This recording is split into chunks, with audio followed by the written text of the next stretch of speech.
محنت کرتا ہے اس کی حفاظت میں، ہمہ وقت خود کو تیار رکھتا ہے، اسی طرح یہ مالی بھی اپنے پھول کی حفاظت اپنی آخری سانس تک کرے گا، اسے کانٹوں سے بچانے کے لیے اپنے جسم کی بوند بوند اس پر نچھاور کر دے گا، لیکن اسے اپنے جیتے جی ان کانٹوں کے حوالے کبھی نہیں کرے گا، اور نہ ہی میں کبھی اپنے پھول کو ان زہریلے جان لیوا کیڑے مکوڑوں کی نظر کر کے پرسکون رہ سکتا ہوں۔ اگر تم میں میری بیٹی کا مہربان سایہ بننے کی سکت اب نہیں رہی تو تمہیں مہربانی فرما کر ایسی فضولیات بھی میرے سامنے بکنے کی ضرورت نہیں۔ انہوں نے اس کی فضولیات پر اپنی شدید ناراضگی کا اظہار کرتے ہوئے اسے تنبیہ کیا، تم میرے ساتھ بہاولپور کا سفر طے کر کے آئے، میرے ساتھ ہیرا منڈی تک گئے، وہاں پھر جو کچھ ہوا میرے ساتھ ساتھ رہے، لیکن معاف کرنا اب ہمیں تمہاری مدد کی ضرورت نہیں رہی۔ زبیہ بیگم، کھانا کھلانے کے بعد ہمارے داماد کو اچھے سے رخصت کر دیجیے گا۔ وہ ایک کرخت نظر اس پر ڈال کر کہتے وہاں سے اٹھ کر آرام کرنے کی غرض سے اپنے کمرے میں چلے گئے، جبکہ وہ اپنی جگہ کھسیا کر رہ گیا، لیکن پھر یہ سوچ کر کہ وہ ایک ایسی لڑکی کے ساتھ کیسے زندگی بھر گزارا کرے گا جو ان 3 ہفتوں میں جانے کتنوں کے استعمال میں رہ چکی ہوگی، خود کو مطمئن کرتے اس نے زبیہ میر حاکم کی طرف دیکھا، بیٹا آپ ہاتھ منہ دھو لیں، میں آپ کے لیے کھانا لگواتی ہوں۔ اس کے اپنی طرف دیکھنے پر وہ اسے اپنے ازلی نرم شگفتہ لہجے میں بولی، نہیں تائی امی، اس تکلف کی ضرورت نہیں، میں چلتا ہوں اب۔ وہ اتنا کہتے اپنی جگہ سے اٹھا، لیکن احمر بیٹا آپ کم سے کم کھانا تو کھا کر جائیں۔ زبیہ اس کے یوں خالی پیٹ جانے پر متفکر سی ہوئی، پھر کبھی صحیح، میں چلتا ہوں، خدا حافظ۔ اس کے بعد وہ خود پر بے حسی کی چادر اوڑھے وہاں میر ہاؤس سے نکلتا چلا گیا، کبھی نہ آنے کے لیے، جبکہ زبیہ بیگم نم آنکھوں سے اس کی پشت کو تکتی رہ گئی۔ ان کے ساتھ اس کا یہ سرد رویہ ان پر بہت کچھ باور کروا گیا تھا۔ 3 دن گزر چکے تھے جن میں انہوں نے گنے چنے بہاؤں میں گھر کو نیلام کیا اور اسی محلے میں ایک جاننے والے کے گھر میں کرائے کے مکان میں شفٹ ہو گئے۔ میر حاکم صاحب رات سے سخت بخار میں مبتلا تھے اور ساتھ میں وہ اپنے دل میں دبا دبا سا درد بھی محسوس کرنے لگے تھے۔ بابا کہاں رہ گئے آپ نے ابھی تک کیوں نہیں آ کر بچایا اپنے پھول کو؟ وہ خواب نیند کے سفر میں رواں دوا تھے جب اچانک سے وہ خواب کی ہی کیفیت میں مضطرب سے ہوئے۔ زونی میری بچی، اپنی بچی کی درد بھری چیخو پکار پر ہڑبڑا کر اپنی جگہ سے اٹھے، جبکہ کمرے میں آتی زبیہ میر پریشانی سے ان کی طرف بڑھی۔ کیا ہوا روبی کے بابا، آپ ٹھیک تو ہیں؟ وہ ان کے پاس بیڈ پر جگہ بنا کر بیٹھتی ہوئی فکر مندی سے پوچھ رہی تھی۔ زبیہ کیا وقت ہوا ہے؟ انہوں نے بیڈ سے اٹھ کر اپنے پاؤں نیچے کر کے فرش پر پڑے سلیپرز کو پہنتے ہوئے پوچھا۔ جی دن کے 12 بج رہے ہیں۔ ان کے پوچھنے پر انہوں نے پیچھے مڑ کر وال میں نصب کیے گئے وال کلاک پر وقت دیکھتے بتایا۔ میرا بیگ تیار کریں، جس پر وہ اتنا کہہ کر خاموش ہو گئے۔ زبیہ بیگم خاموشی سے اٹھی اور کبر سے نکال کر ایک مخصوص بیگ ان کے پاس رکھ دیا، جبکہ وہ ایک نظر بیڈ پر پڑے بیگ پر ڈال کر فریش ہونے واش روم چلے گئے۔ میری بیٹی بہت تکلیف میں ہے زبیہ، میرے پیچھے میری بیٹی کے لیے دعا کرنا، ایک باپ کے لیے دعا کرنا جو کم سے کم اس بار نامراد لوٹ کر واپس نہ آئے، دعا کرنا جب لوٹ کر آئے تو اس کے پہلو میں اس مالی کا پھول ہو، جس کی مہک کو پاتے یہ نامراد مالی پھر سے جی اٹھے۔ بیگ پر مضبوطی سے اپنے ایک ہاتھ کی گرفت جماتے پختہ لہجے میں یاسر تو امیر سے ان کی طرف دیکھتے کہا، اور پھر ان پر اپنی ایک الوداعیہ نظر ڈال کر وہاں سے چلے گئے۔ وہ تقریباً 4:30 بجے کا وقت تھا جب وہ اس علاقے کے پوش ایریا میں بنے اسی بنگلے کے سامنے کھڑے تھے جہاں پر ان کی بیٹی ذلت و رسوائی سے بھی بدتر زندگی گزار رہی تھی۔ خان صاحب، اس بیگ میں میری زندگی بھر کی کمائی ہے، اسے رکھ لیں، بس میری بچی کو میرے حوالے کر دیں۔ انہیں لاؤنج میں ایک ملازم چھوڑ گیا تھا اور پھر تھوڑی دیر میں تبریز خان کو ان کا ایک ملازم لے کر آیا۔ اس کے آنے پر وہ اپنے ہاتھ میں تھامے بیگ کو پاس پڑے میز پر رکھتے بولے، پر مجھے اب یہ رقم نہیں چاہیے، مجھے تم سے اس سے بھی بڑھ کر کچھ اور چاہیے۔ اس نے بیگ کی زپ کو کھول کر ایک نظر پیسوں کا جائزہ لیا اور شفقت سے کہتے پھر ان کے آگے ایک اور نیا مطالبہ کر دیا۔ کیا چاہیے اب آپ کو؟ زندگی بھر کی جمع پونجی تو لوٹا دی ہے آپ پر، اور کیا چاہتے ہیں آپ؟ اب تو اس ناتواں وجود میں خون کا لوتھڑا ہی باقی رہ گیا ہے۔ چاہتے ہیں تو وہ بھی بہا لیں، لیکن میری بیٹی کو میرے حوالے کر دیں۔ وہ اس وقت خود کو بے بسی کی انتہا پر محسوس کرتے ہوئے بے بس ہو کر بولے، جہاں تک مجھے معلوم ہوا ہے کہ تمہاری کوئی چھوٹی بیٹی بھی ہے، بس اسے میرے حوالے کر دو اور اپنی اس بڑی بیٹی کو لے کر یہاں سے چلے جاؤ۔ وہ ذلیل انسان انسانیت کے درجے سے کئی گنا گر کر ایک باپ کی بے بسی کا مذاق اڑاتے کہکا لگا کر بولا، ذلیل کمینے انسان، میں تمہاری جان لے لوں گا۔ تمہاری ہمت بھی کیسے ہوئی میری بیٹی کے خلاف گھٹیا بکواس کرنے کی؟ آج ان کی بے بسی کی انتہا ہوئی تھی۔ اگر اب وہ اس کے آگے گھٹنے ٹیک دیتے تو آج ایک باپ کی ہار ہو جانی تھی، جو ایک درندہ صرف انسان سے ہار گیا۔ ہاں بول، اب کیا بکواس کی تم نے میری بیٹی کے خلاف؟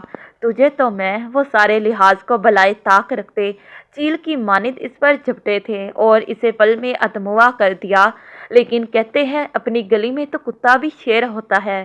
یہی حال تبریز خان کا تھا۔ اسے پیٹتا دیکھ کر اس کی ایک دھاڑ پر اس کے آدمیوں نے مار مار کر میر حاکم کا اپنے مالک سے بھی برا حال کر دیا تھا، اور ان کے ادمرے وجود کو اٹھا کر اپنے مالک کے اشارے پر انہیں گیٹ سے باہر پھینک دیا۔ وہ جانے کتنے پل یوں ہی ہوش و خرد سے بیگانہ قدری زمین پر پڑے رہتے، جب ایسا ایسا ان کی آنکھوں کی بند پتلیوں نے حرکت کی ایک پل کے لیے تو وہ چکرا سے گئے کہ وہ اس وقت کہاں ہیں، لیکن حواس بیدار ہونے پر اپنی بے بسی پر رو دیے اور خود کے زخمی وجود کو گھسیٹتے ہوئے وہاں سائٹ پر بنے فٹ پاتھ پر لے کر آئے اور آسمان کی طرف مدد طلب نگاہوں سے دیکھا۔ اس سے پہلے وہ اپنے خدا سے کچھ مدد طلب کرتے یا پھر کوئی شکوے شکایتیں کرتے، جب انہیں ایک جانی پہچانی آواز کے چیخنے چلانے کی آوازیں سنائی تیں۔ رخ پھیر کر اس طرف دیکھا تو ان کی لگتے جگر کو وہ شفاق انسان بالوں سے پکڑ کر گیٹ کی طرف گھسیٹتے ہوئے لا رہا تھا۔ زنیشا، میرا بچہ! شکل پہچانتے ہی وہ اپنی تمام تر ہمت مجتمع کرتے ہوئے ساتھ دیوار کا سہارا لے کر اٹھے اور اپنی طاقت لگاتے ہوئے بھاگ کر گیٹ تک آئے اور اس آدمی کو دھکا دے کر اپنی بیٹی کو اپنے حصار میں لے کر اپنے باپ کے پرشفقت مہربان سائے میں چھپا لیا۔ زنی، میری بچی! اس کے ماتھے پر پیار بھری مہر ثبت کرتے ہوئے وہ اس کے چہرے کے ایک ایک نقش کو پیاسی نظروں سے دیکھ رہے تھے۔ اس کے چہرے پر کئی ان گنت نشانات تھے، سائڈ سے پھٹا ہوا ہونٹ، گالوں پر تھپڑوں کے نشانات، بال کھلے بکھرے ہوئے، جبکہ نیلی ویران درد بھری آنکھیں رت جگہ کی داستان سناتے ہوئے انہیں غم کی اتھاہ گہرائیوں میں دھکیل گئی تھی۔ بابا، مجھے بچا لیں بابا، میرے بابا کو چھوڑ دو۔ ابھی وہ کچھ کہتی کہ کسی نے پیچھے سے میر حاکم کے سر پر ڈنڈا مارا تھا، جس سے ان کے ہاتھوں کی گرفت زونی پر ڈھیلی پڑی تھی، لیکن اپنے حصار سے نکلنے کی اجازت انہوں نے اسے پھر بھی نہیں دی تھی، بلکہ کوشش کر کے اور بھی اسے خود میں بھیج لیا تھا۔ مار تو اس بڈھے کو، یہ بوڑھا آج کچھ زیادہ ہی اکڑ دکھا رہا ہے۔ وہ داخلی دروازے سے ان کے پاس آتے ہوئے اپنے آدمیوں کو حکم دیتے بولا، جس کے حکم پر اس کے آدمیوں نے اس کی پیٹھ پر ڈنڈے مارنا شروع کر دیے۔ بابا، مجھے چھوڑ دے بابا، یہ لوگ آپ کو مار ڈالیں گے۔ بابا، آپ گھر جائیں۔ اپنے بابا کو ان درندوں کے ہاتھوں مار کھاتے دیکھ کر اس نے تڑپ کر مچلتے ہوئے ان کے حصار سے نکلنا چاہا۔ نہیں زنی، میں مر جاؤں گا، لیکن اب اپنے پھول کو خود سے دور نہیں کروں گا۔ وہ اس کے بازوؤں پر اپنی گرفت مضبوط کرتے بولے، جب دفعتاً انہیں اپنے کندھے پر کسی نوکیلی چیز کی چبھن کا احساس ہوا۔ ان کے ہاتھوں کی گرفت نہ چاہتے ہوئے بھی اپنی بیٹی پر ڈھیلی ہوئی۔ میرے بابا کو چھوڑیں، میں کہیں نہیں جا رہی۔ میرے بابا!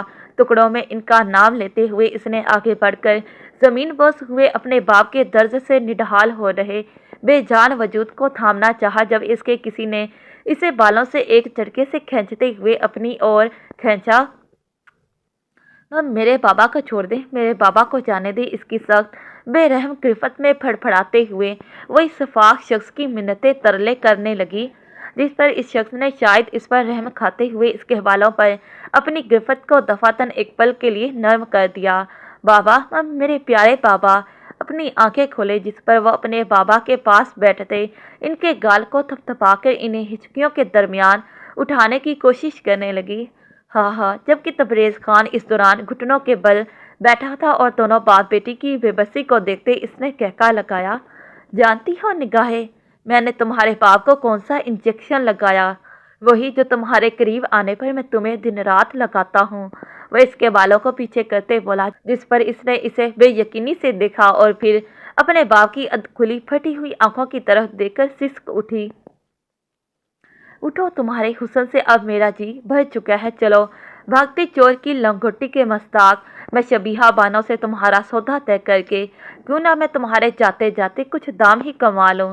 وہ اس کے چوٹی کے بالوں کو پکڑتے اسے اٹھاتے ہوئے اس کے منہ پر پھنکارا، اس کے باپ کی لاش کو گیٹ کے باہر جھاڑیوں میں پھینک دو۔ اس نے اپنے آدمیوں کو اشارہ کر کے میر حاکم کے بے جان ہو رہے وجود کو گیٹ کے پار جھاڑیوں میں پھینکوا دیا۔ بابا، میرے بابا! جبکہ وہ اس دوران مسلسل مزاحمت کرتی ہوئی اس نے اس کی سخت پکڑ سے آزاد ہونا چاہا، لیکن اس کی کمزور سی مزاحمت اس دیو ہیکل جیسے شفاف انسان کے آگے کمزور تھی، جس پر وہ اسے اپنی بلیک فارچونر میں گھسیٹتے اپنی گاڑی کی بیک سائڈ پر دھکیلا اور پھر اپنے ہاتھ میں پکڑے انجیکشن کی سرنج کو اس کے بازو پر بے رحمی سے چبو دیا، جس کے چلتے اس کی وہ کمزور سی مزاحمت بھی اپنے آپ دم توڑ گئی اور پھر اپنے بے بس باپ کی طرح وہ اسے پتھرائی ہوئی نظروں سے دیکھتی رہ گئی۔ گاڑی کا دروازہ ٹھاک کی آواز سے بند کرتے ہوئے اس کے اشارہ کرنے پر اس کے آدمی نے اس کی گاڑی کو اس علاقے کے مشہور ریڈ لائٹ ایریا شبیہہ بانو کے کوٹھے کی طرف جاتے راستے پر ڈال دیا۔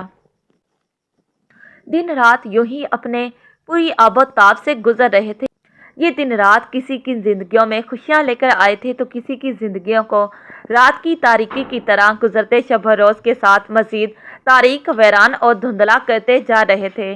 شبیہہ بانو نے اس حسن کی مورت کو دیکھتے ہی تبریز خان کے منہ سے نکلنے والی منہ مانگی قیمت ادا کر کے اس ظالم شفاق شخص سے اس کا سودا کر لیا، اور یوں اس ظالم شفاق درندے نے اس 7 پردوں میں رہنے والے حسن کو اس کوٹھے کی زینت بنا کر چھوڑ دیا۔ جبکہ اس طویل عرصے کے دوران وہ ہر قسم کے احساسات سے عاری ہو گئی تھی، ایک جیتی جاگتی حسن کی مورت بن گئی تھی۔ کہتے ہیں اگر کسی چیز کی انسان کے پاس کثرت و زیادتی ہو جائے تو وہ چیز یا تو اس انسان کو مزید مغرور بنا دیتی ہے یا پھر دوسری صورت میں وہی چیز اس کے لیے وبال جان بن جاتی ہے۔ اسی طرح زنی کے ساتھ بھی یہی ہوا، کثرت حسن کی زیادتی اس کے لیے وبال جان بن گئی اور اس کثرت حسن نے اس معصوم کی آنکھوں سے ہر وہ خواب چھین لیا جس کی کوئی بھی عام سی لڑکی خواہش کرتی۔ لیکن شبیہہ بانو کو بھی دام کے بدلے دگنے دام کیسے وصول کرنے ہیں اسے خوب اچھے طریقے سے آتا تھا۔ اس نے زنیشا کا علاج کروایا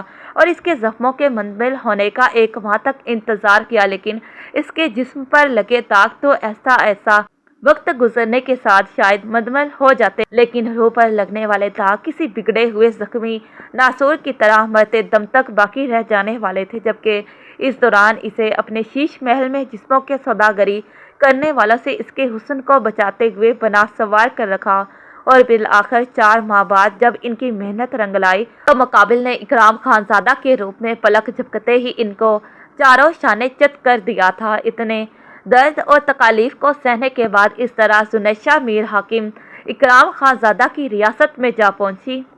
ماضی ختم، شکر ہے یہ تھا زنیشا جیسے حقیقی کردار کا حقیقی ماضی جو انتہائی دردناک تھا، اور اس سے بھی دردناک میرے لیے لکھنا تھا۔ اب میری انشاءاللہ کوشش ہوگی پہلے کی طرح ایپیسوڈ آئے، اور میں نے لانگ ایپیسوڈ دی ہے تو مجھے نائس نیکسٹ والے کمنٹس نہیں چاہیے، مجھے لانگ کمنٹس چاہیے۔ اور جنہوں نے ابھی تک میرے دوسرے چینل طیبہ اردو ناول کو سبسکرائب نہیں کیا وہ کائنڈلی میرے طیبہ اردو ناولز کو سبسکرائب کریں تاکہ آپ کو age difference most romantic novel پڑھنے کو مل سکے۔